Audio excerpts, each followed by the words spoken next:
বৈষম্য বিরোধী ছাত্র আন্দোলনের পক্ষ থেকে স্পষ্ট ঘোষণা করতেছি, আগামী কালকে সারা দেশে প্রতিটা পাড়া মহল্লায় প্রতিটা জায়গায় বিক্ষোভ কর্মসূচি পালিত হবে। আর আগামী কালকের পরে পরশুদিন থেকে সর্বাত্মক অসহযোগ আন্দোলন পালিত হবে। সর্বাত্মক অসহযোগ। প্রত্যেকটা দল, প্রত্যেকটা মতের মানুষকে বলবো আপনারা সংগঠিত ভাবে ঘোষণা দিন।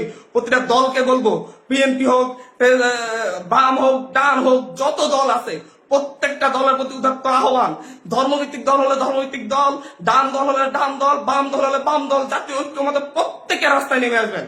প্রত্যেকে রাস্তায় নেমে ঐক্যবদ্ধভাবে আপনারা জানান দিবেন, এইটা বাংলাদেশে চলতে পারে না। কোনো রক্তক্ষেপ এইভাবে থাকতে পারে না। বারবার রক্ত জড়িয়ে তারা ক্ষমতায় থাকবে, তা হতে পারে না।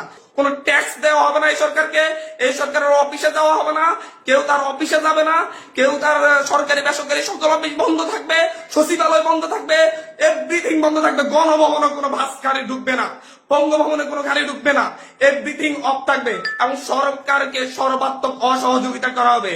কেউ ট্যাক্স দিবেন না, প্রয়োজন বিদ্যুৎ বিল দেওয়া যাবে না, গ্যাস বিল দেওয়া যাবে না, প্রয়োজনে কাঠে রান্না করা হবে, প্রয়োজনে প্রত্যেকে প্রয়োজনে মোমবাতি জ্বালানো হবে।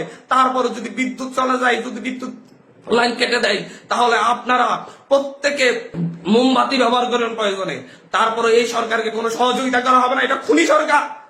আমাদের ভাইদেরকে বারবার খুন করতেছে। আমাদের মুখে এক কথা বলে সকালে কান্নাকাটি করতেছিল যে হচ্ছে এই লাশগুলো দায়কে নিবে, আর বিকেল না হতে আবার লাশ ফেলতেছে রাস্তায়। মানে দোমুখ সাপ। সকালে এক কথা বলে, বিকেলে আরেক কথা বলে। আমাদের সাথে বলেছিলাম যে আমাদের সাথে 14 তারিখ 15 তারিখে আমাদের সাথে বসেছিলেন, ওনার সাথে আলোচনা করবেন, কিন্তু তারপরে দেখা গেছে তারপর থেকে আমাদের ভাইদের উপর হামলা করা শুরু করছে।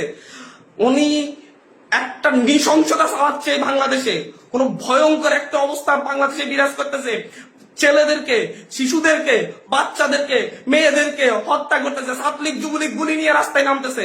ওরা সন্ত্রাসীদেরকে নিয়ে রাস্তায় নামিয়ে আমার ভাই বোনদেরকে হত্যা করেছে। আর বসে থাকা যায় না। আমরা সারা দেশের ছাত্র, নাগরিক, অভিভাবক যে অবস্থানে আছেন, মা বোন, প্রত্যেককে বলবো আগামীকাল থেকে আপনারা প্রত্যেকে রাজপথে থাকবেন। প্রত্যেকে প্রতিটা বাড়ি থেকে রাজপথে থাকবেন। আপনারা কেউ ঘরে বসে থাকবেন না, এটা আপনাদের দায়বদ্ধতা। আপনাদেরকে বলতেছি, প্রতিটা লাশের রক্তের প্রতি আপনাদের দায়বদ্ধতা আছে, প্রতিটা শহীদের রক্তের প্রতি আপনাদের দায়বদ্ধতা আছে। আমি সারা দেশের প্রত্যেকটা নাগরিককে বলবো, আপনার যদি একটু লজ্জিত হন, আপনি যদি এই বিচার চান, আপনি যদি এদের বিরুদ্ধে দাঁড়াতে চান, আপনি ঘরে থাকতে পারেন না। আপনার প্রত্যেককে রাস্তায় নেমে আসতে হবে। প্রতিটা সিঙ্গেল মানুষকে আপনি প্রয়োজন আপনার বিল্ডিং এর নিচে এসে অবস্থান করুন। বিল্ডিং এর সবাই মিলে, বিল্ডিং কমিটি, প্রতিটা ভবনের কমিটির আপনারা মিটিং ডাকুন। মিটিং থেকে সিদ্ধান্ত নিন, সবাই একত্রিত হয়ে নামবেন। প্রতিটা মহল্লায় মহল্লায় আপনারা সিদ্ধান্ত নিন, আপনারা প্রত্যেকে একত্রিত হয়ে নামবেন, রাস্তায় থাকবেন যতক্ষণ পর্যন্ত না এই রক্তক্ষেকো তার কাজ বন্ধ না করে, এবং এই রক্তক্ষেকো যেন না থাকতে পারে। স্পষ্ট বার্তা। বারবার ছাত্রদেরকে হত্যা করবে, নাগরিকদেরকে হত্যা করবে, বারবার এই দেশের মানুষকে হত্যা করবে, আবার সেই ক্ষমতায় বসবে, আমার ট্যাক্সের টাকায় গাড়িতে চলবে। যাদের ট্যাক্সের টাকায় উনি গাড়িতে চলেন, সেই ট্যাক্সের টাকায় যে ট্যাক্স, সেই নাগরিকদেরকে হত্যা করবেন বারবার, এবং ক্ষমতায় বেশে উনাদের মতো করে আবার হাস্যরস সৃষ্টি করবেন, নাটকবাজি করবেন। এটা আর চলতে দেওয়া যাচ্ছে না, এটা আর চলতে দেওয়া যাবে না। আপনাদেরকে বলতেছি, এটা আর চলতে দেওয়া যাবে না। প্রত্যেকে নিজ নিজ অবস্থান থেকে নেমে আসবেন। প্রতিটা ঘর, মহল্লা, প্রতিটা পাড়া, প্রত্যেকটা মানুষ আপনারা রাস্তায় নামবেন। কালকে সারা দেশে বিক্ষোভ মিছিল অনুষ্ঠিত হবে হত্যাকাণ্ডের বিরুদ্ধে, এবং পরশুদিন থেকে সর্বাত্মক অসহযোগ আন্দোলন চলছে। কোন ধরনের সহযোগিতা করা হবে না।